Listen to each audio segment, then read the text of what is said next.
Azanre Gaipulu Rongmei I Thala Rongmei The I Red House Korigong Tok The I swallow the by Lure Mai Nau Kai Lu swallow Kang The Mai Nau Du Tan Du La Da Ku Dai Pai Lam Loan Ting Zin Kho Tu Ai He Khut Dai Pai Lui Gu Pu Ki He Khoai Lui Gai Bai Ta Lo Cái bay nấu rưới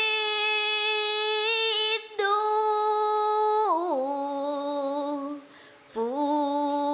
ấy hẹn khoai lưới gói bay ta lo cái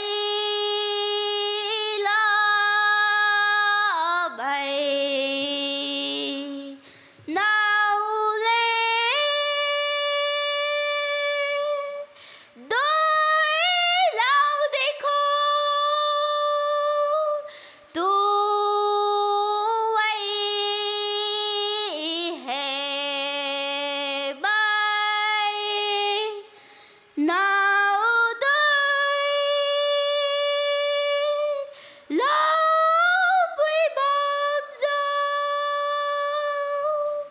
La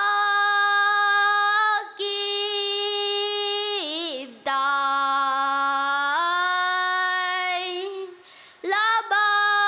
khắc xóa gai thoái ấy tu ấy hè đan đi tới La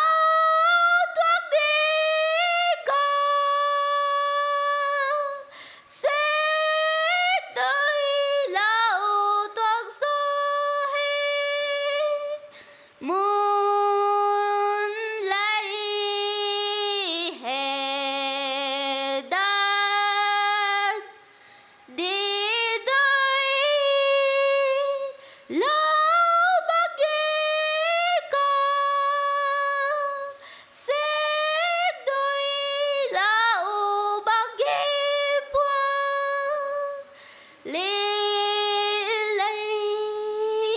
bay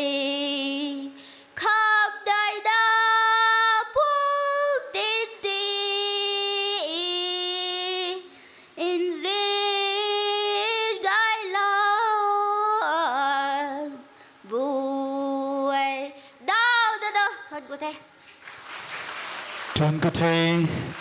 Miss Gaipulu kumai thuê na Lucium gai kumai kaba gai kumai da son say na son kai lo kan thai